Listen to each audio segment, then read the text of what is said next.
Si yo se lo pregunto, seguramente lo va a explicar. Bienvenido, Leandro Santoro, candidato a diputado nacional por la Ciudad de Buenos Aires. ¿Cómo andamos? Muchas gracias. Bien, Pablo, muchas gracias por la invitación. Bueno, ¿cómo hicieron para que la oposición les haga la campaña? Es increíble. Sí. Dejemos que se sigan equivocando. Mirá, yo te voy a pedir que me eximas de comentar los comentarios de ellos, porque son tan explícitos que la verdad no sé qué más agregar. Ojalá, bueno, se puedan discutir ideas, proyectos. Yo creo que la gente está muy angustiada. Y como decía Cristina en la presentación de nuestra lista, esta es una elección especial, no porque corra riesgo la República, sino porque corre riesgo el estado de ánimo de la gente. Está en riesgo el estado de ánimo de la gente por la crisis económica, por la pandemia. Entonces hay que ser muy cuidadoso. Y vos sabés que una de las cosas que nosotros nos propusimos es tratar de bajar el tono del conflicto, por lo menos para no crispar a la sociedad y para que la sociedad no tenga la sensación que mientras la está pasando mal, los políticos están viendo cómo hacen para sacarse ventaja. Sí. Ahora, lo que nunca nos imaginamos es que la violencia verbal y el tono del conflicto iba a estar dado por la interna de Juntos por el Cambio. Eso, bueno, pero si fueron siempre eso. Pero es una... Se portaron como se portaron con la oposición. Pero creo que se nota la ausencia de liderazgo de Macri. Yo creo lo mismo, sí, por supuesto. Se fue Macri y se mataron. Se mataron. Y no se matan por posiciones ideológicas, porque el contenido de lo que dicen es más o menos parecido. Total. Se matan por ver quién se posiciona mejor en relación al otro. Entonces, está claro que Macri sigue siendo el líder de ese espacio, que Larreta no puede ocupar todavía un rol de conducción, porque todo este desorden en la oposición es fruto básicamente de la falta de política. Ahora, más que esto yo no quiero comentar, porque la verdad que creo que la sociedad está esperando que nosotros le digamos cómo vamos a salir de la pandemia, cuáles son las medidas que estamos pensando para recrear las condiciones virtuosas del crecimiento, de producción, de consumo, que es un poco lo que venimos a hablar en esta campaña. Mira, el otro día hablábamos con Victoria Tolosa Paz de lo que había dicho Santilli sobre la preocupación de la gente. Yo creo que ustedes tienen que estar muy atentos a cuál es la preocupación de la gente. Y hablaban de trabajo, de inflación, de inseguridad, son temas que tienen que estar en la campaña, necesariamente. Por ejemplo, el tema de la inseguridad, yo sé que es un tema incómodo cuando vos gobernás, por ejemplo, en la provincia de Buenos Aires. No es el caso para vos en la ciudad de Buenos Aires, pero bueno, a nivel nacional, no sé, ¿cómo enfocás ese tema? Victoria dijo, nuestro mejor remedio contra la inseguridad es hacer crecer la economía, volver a darle trabajo a la gente. Sí, eso es cierto en términos de las políticas de fondo. Nosotros decimos hay que ser duros contra la inseguridad y hay que ser duros contra las causas que la generan. Las causas que la generan sin duda es la desigualdad, es todo lo que genera la desigualdad, ¿no? No solamente la pobreza, sino el resentimiento social que puede provocar esa distancia social tan profunda. Hay problemas que hacen a la psicología humana y a la psicología de las masas muchas veces que se explican desde las tensiones que se producen en una sociedad de consumo que manda lo que la economía te prohíbe. Eso le pasa a todo el mundo, digamos, incluso en los países desarrollados, Estados Unidos, digamos que es un país que tiene altos niveles de crecimiento económico. Sin embargo, al existir bolsones de desigualdad, vemos episodios de violencia extrema, matanzas, etc. Ahora, mientras resolvemos ese problema, o mientras lo tratamos, la gente también necesita medidas concretas ahora. Yo creo que hay que ser...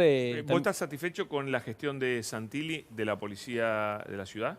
Mirá, si la comparás con la del Fino Palacio es un avance, porque el que arma la política de seguridad en la ciudad de Buenos Aires fue el Fino Palacio, que no solamente se caracterizó por espiar a las personas que le indicaba Macri, sino que además armó una policía represiva. Entonces es un avance, está mejor la policía de la ciudad hoy de lo que estaba antes, pero la verdad cuando uno ve algunos datos son estremecedores. Por ejemplo, ¿cómo se distribuye la violencia en la ciudad de Buenos Aires? ¿Cómo se distribuye la violencia? Y bueno, la Comuna 8, por ejemplo, tiene el mismo... ¿Qué es dónde? Es el Lugano, tiene el mismo índice de delincuencia que Rosario. ¿En la ciudad de Buenos Aires? Sí, claro. La Comuna 1, Recoleta, digamos, pero fundamentalmente por la parte de la Villa 31, tenemos, creo que son 14 homicidios dolosos cada 100.000 habitantes.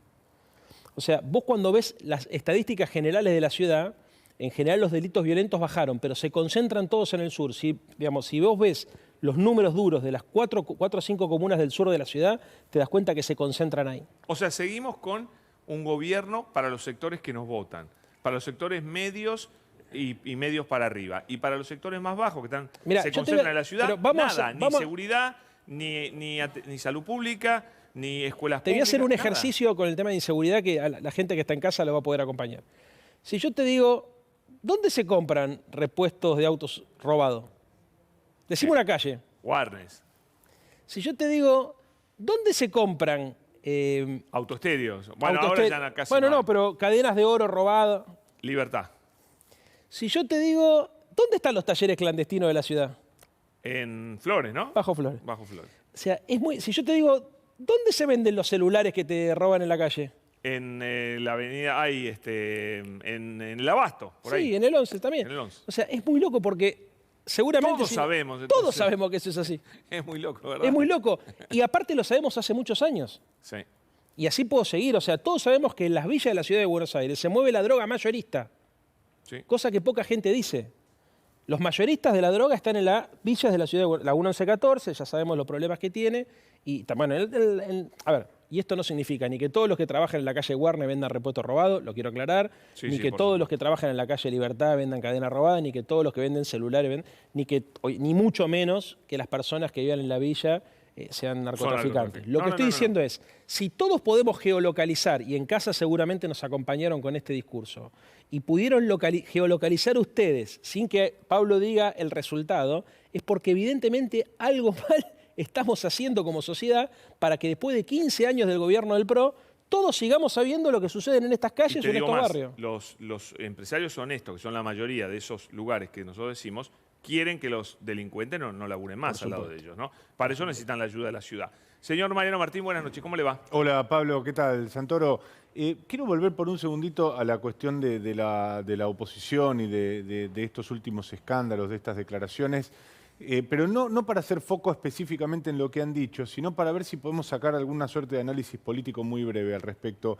Yo tengo la impresión, y quiero compartirla, a ver si le estoy pifiando por mucho, de que algunas de las declaraciones que hemos escuchado en los últimos días, Waldo Wolf, Fernando Iglesias, etcétera, etcétera, y el grado de ebullición interna que se está viendo en la conformación de Juntos, sería inaceptable en las filas del Frente de Todos. Es decir, ya hubiera detonado en la salida de candidatos, hubieran expulsado, lo hubieran corrido probablemente al diputado que ha dicho ese tipo de cosas. ¿Por qué hay quizás me estoy confundiendo yo en el análisis, pero no sé si lo comparte Santoro. Sí, a ver, ¿Y por qué pasa en una fuerza política eso y en otra no? Sí, yo creo que se nota mucho la ausencia de un liderazgo y se nota mucho la ausencia de un gerente de comunicación. O sea, Marcos Peña cumplía un papel muy importante de gestión de la comunicación. La comunicación que no es la que a mí me gusta ni la que yo aspiro que desarrolle una fuerza política, pero era efectiva y eficiente. Claro, pero lo que digo es... Pará, yo Sí. te entendí. El tema es, está desorganizado junto. No es que estás viendo un fenómeno aislado que no se explica de otro fenómeno. Están desorganizados en lo que tienen que hacer, lo que tienen que comunicar, cómo lo tienen que decir. Por eso hay una falta de conducción política y una falta de management de comunicación. Es sorprendente, porque la verdad es que hasta acá ellos se caracterizaron por ser muy Pero prolijos. yo creo que Mariano apunta a otro lado, que yo sabes cómo lo plantea No, en la acá? cuestión ética, vos. Yo digo, No, ni siquiera ¿qué en la hay que cuestión hacer- ética. ¿Qué hay que hacer en Juntos por el Cambio para que se arme un quilombo por algo que decís? Claro, ni siquiera en la cuestión tiene que ética. decir? ¿Qué Yo tiene que tengo la hacer para que te impresión echen? de que hay un grado de Pero que para inoxibilidad. ¿quién te echa? Pero por eso ¿Eh? el tema de la conducción política. ¿Para qué? No, Para la cabeza de lista te echa. Cabeza de lista te echa. Bueno, es que la cabeza de lista no es la jefa política del espacio. Entonces, como no es la jefa política del espacio, no puede tomar ese tipo de decisiones, porque está todo construido. Pero de verdad, de manera- yo sabes lo que veo, ausencia de valores. Es decir, miren, en nuestro espacio político nadie puede cuestionar esto, nadie puede cuestionar esto. Esto es una cuestión histórica, una cuestión que está en la Constitución y demás. En cambio, acá me parece que hay una laxitud en términos de valores en Juntos por el Cambio, donde cualquiera puede decir cualquier Sí, pero yo te lo barbaridad, analizo- Bueno, pero suma que esté, ¿viste? Entonces Pablo, se queda. pero el punto es ese, y ahí iba con la pregunta a Santoro, porque yo Claro. tengo la impresión de que este tipo de escandaletes, si se quiere, dentro de la oposición, no genera un gran costo en términos políticos para esa fuerza partidaria. En cambio, si uno hace una traslación imaginaria hacia diputados, candidatos del Frente de Todos, eso ya habría detonado en sacarlos de la lista. Pero te corrijo algo. Lo hemos visto en la Cámara de Diputados, es decir, cuando apareció aquel diputado con una situación familiar, con su pareja, etcétera, etcétera, a las 2 horas ya estaba fuera de la Cámara de Bueno, Diputados. pero a ver, son difíciles las comparaciones, ¿no? En primer lugar, creo que no pierden capital político en el corto plazo. En el mediano y en el largo plazo sí lo van a perder. Todas estas declaraciones que estamos viendo, en el mediano y en el largo plazo, tienen un costo. Cuando la sociedad baja un poco la espuma de la elección y reflexiona sobre lo que se dice, lo que se hace, eso construye identidad. Es una identidad demasiado volcada hacia la derecha la que están construyendo. y eso sedimenta en el tiempo y después se ve. Lo que creo que lo que no tienen es reacción rápida frente a los problemas, porque como decía Pablo, la campaña nuestra la están haciendo ellos. O sea, fíjate que, digamos, a ver, vos podés caracterizar de negacionista a un dirigente político, pero después lo tenés que discutir. Ahora, ellos mismos se autodefinen como negacionistas, entonces... Ahora, esa es una posibilidad, y perdón que vuelva sobre lo mismo, esa es una posibilidad. ¿Qué pasa si en lugar de que a largo plazo esto se lo va a facturar a la sociedad, en cambio la sociedad se está anestesiando frente a este tipo de cosas? Bueno, es probable que eso suceda, pero también las sociedades siempre se manejan de esa forma, ¿eh? Siempre hay momentos de la historia donde las cosas parece que no suceden y de repente suceden. A mí no me preocupa. Yo no estoy viviendo una suerte de insensibilidad social en relación a estas cosas. Yo lo que creo que la gente está en otra cosa. La verdad, vos decís, ¿dónde está la sociedad? La sociedad no está viendo los canales de noticias. Los que estamos viendo los canales de noticias somos un sector de la sociedad minoritario, importante, intenso, que se hace sentir en las redes, pero que tiene algunas cuestiones medianamente resueltas, ordenadas. Si vos estás con los problemas que nosotros sabemos que están el grueso de los argentinos y de las argentinas, probablemente estés más replegado hacia tu vida individual. Una pregunta sobre eso, para ¿Se hablar de entiende? propuestas... Y cuando pasa el tiempo, para que se termine de entender, o sea, los procesos políticos son eso, son procesos y se desencadenan por distintas circunstancias, pero van pegando en distintos núcleos de la sociedad. Hoy los que estamos politizados, vemos esto y no lo podemos creer, los que están muy politizados dicen, che, mirá, qué infracción ética, es increíble, pasaron una raya colorada que pensamos que no se podía pasar. Otros decimos también, además de eso, che, mirá, no tienen conducción política, le falta estrategia comunicacional.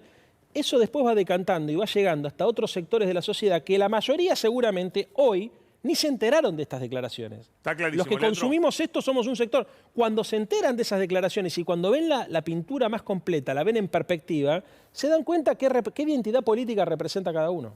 Comparto. Vamos a hablar de preocupaciones de la gente. ¿Cuánta de las preocupaciones que tiene la gente en la Ciudad de Buenos Aires tienen que ver con, no falta de plata, porque si hay algo que no puede decir el gobierno de la ciudad es que le falta plata, le sobra plata, Sí. pero cuántas tienen que ver con una mala gestión de la inversión de esa plata millonaria que tiene la ciudad?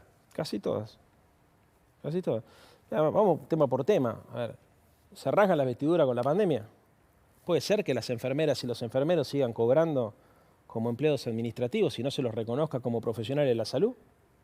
¿Ningún gesto para ellos? Es increíble. ¿Cómo se pudo gastar? Yo se lo pregunté a Kreplak, a Goyán.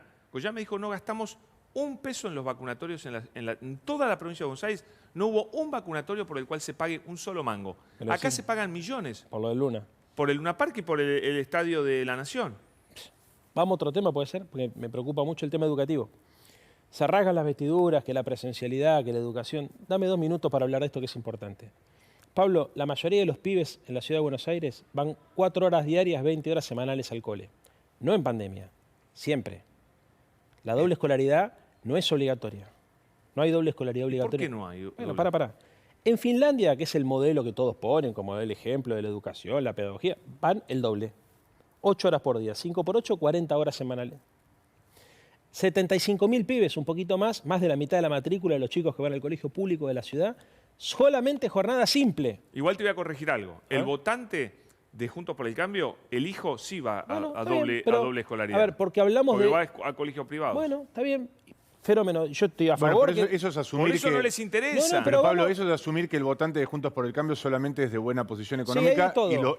las elecciones no demuestran eso. No, hay de Ojo que ha todo, tenido hay de todo. buen No sé, resultado en los sectores más Puede ser que el postergados núcleo, también. puede ser, a ver, Tengo yo mis dudas, te soy sincero, reconvierto tu afirmación, Pablo. Puede que el núcleo duro del votante de Juntos por el Cambio por mandar a sus hijos al colegio privado no esté enterado que esto sucede. Que yo creo que es lo que pasa, no están enterados, porque incluso quienes mandan a sus hijos al colegio privado cuando se enteran de esto, reaccionan mal, porque dicen, se perdieron un montón de horas de clase. ¿Y cómo las piensan recuperar? ¿Alguien escuchó a algún funcionario del gobierno de la ciudad diciendo mi programa de educación es este? ¿Los pienso recuperar las horas que perdimos por la falta de presencialidad de esta manera? No. Y lo más importante, la mayoría de los estudios indican que la etapa de formación del niño más importante, donde más presente tiene que estar el Estado y la pedagogía, es la etapa inicial, la educación inicial con la estimulación temprana, de 0 a 3 años. Que también es lo que falla cuando los dos padres tienen que salir a trabajar. Por ejemplo, y no en la tienen ciudad de Buenos posibilidad. Aires, funciona una cosa que se llama un engendro, que se llama, perdón la gente que trabaja ahí, que lo sé que lo hace con mucho amor, se llama CPI, Centro de Primera Infancia. en lugar de depender del Ministerio de Educación, dependen de Desarrollo Social. No hay docentes en los CPI. ¿Y entonces? Son monotributistas la mayoría. O son terciarizados. En iglesias evangélicas, hay locales de la comunidad judía, hay ONG, para hay ahorrar. movimientos sociales, hay de todo. Y son guarderías. En lugar de y es además donde más daño hace la falta de vacantes. Leandro, te pido, tengo 2 preguntas más. ¿Me esperás un minuto? Sí.